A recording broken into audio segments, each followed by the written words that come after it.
Two points I want to make. One is to emphasize why imperialism has backed down, at least temporarily. And I think we should regard it as a great victory for the British people and the American people, as well as, and this is often forgotten, that the main reason that the British people and the American people have woken up to the war crimes that these governments have committed is the blood of 1 million Iraqis. Yes, yes. It was the blood of... Sure. It was the blood of 1 million Iraqis that has made the British people and the American people wake up to the criminal acts of these governments, of these administrations, both here in London and in Washington. That's number one.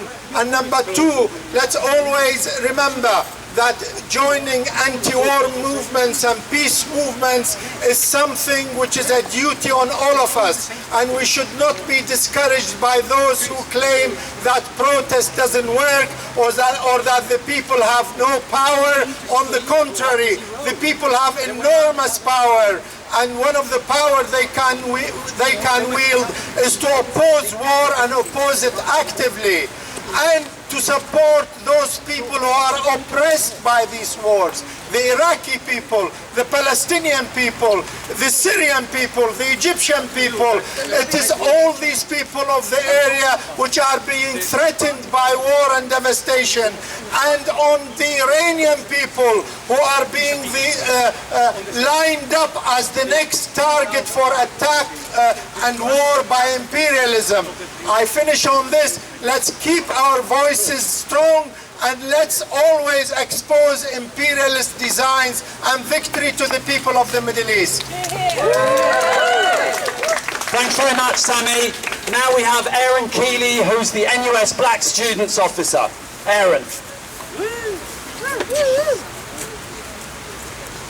Well, I just wanted to bring solidarity from the Black Students Campaign, representing 1 million students of African, Arab, Asian and Caribbean heritage.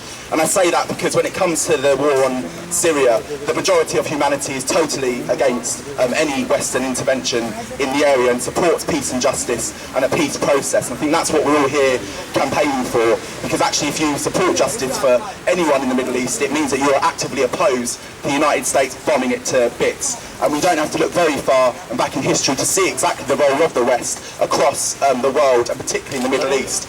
Think of things: colonialism, slavery, partition, imperialist wars, killing millions of people, and that's what we're all here today, together, working together in the Stop the War Coalition to fight. So on behalf of young people who are massively opposed to this war, we have to keep on campaigning, we have to keep on fighting, because actually our protests, our pressure that we've put on the British Parliament has actually meant that it's thrown a spanner in the works for the US war drive and war machine. So let's carry on campaigning, building the strongest possible alliance and coalition against war in Syria, and let's continue. So hands off Syria. Thanks very much, Aaron. Just 3 more speakers very, very quickly.